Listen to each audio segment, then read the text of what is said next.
हम पुनीता चौधरी एगो भगवती के गीत गबै छी। आशा करै छी जे ई गीत सबके नीक लागत तऽ लाइक करब, सब्सक्राइब करब, कमेंट करब। फेसबुक पर देखै छी तऽ फॉलो जरूर करब। जय मिथिला, जय मैथिली। काली नाम तोहारे हे जननी, दुर्गा नाम तोहार। काली नाम तोहारे हे जननी, दुर्गा नाम तोहार। कोने दिन आहे काली तोहरो जनम भेल, कोने दिन आहे काली तोहरो जनम भेल। कोने दिन भेल छठियार हे जननी, काली नाम तोहार।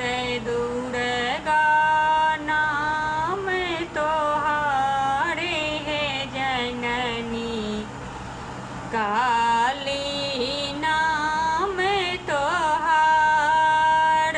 रवि दिन आहे सेवक हमर जनम भेल, रवि दिन आहे सेवक हमर जनम भेल। शुक्र दिन भेल छठियार हे जननी, काली नाम तोहार। दुर्गा नाम तोहार हे जननी, काली नाम तोहार। कोने फूल ओढ़न माँ के, कोने फूल पहिरन, कोने फूल ओढ़न माँ के, कोने फूल पहिरन। कोने फूल सोलह सिंगार है जननी, काली नाम तोहार।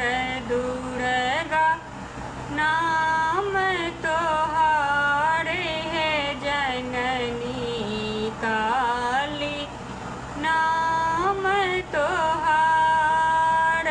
बेली फूल ओढ़न माँ के, चमेली फूल पहिरन, बेली फूल ओढ़न माँ के, चमेली फूल पहिरन। अड़हुल फूल सोलह सिंगार है जननी, काली नाम तोहार।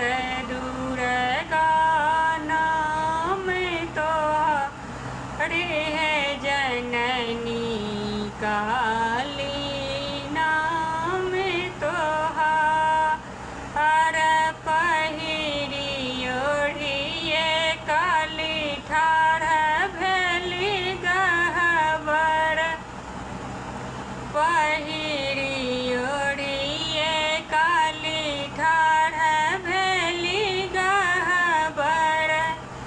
कर लगलन सेवक गो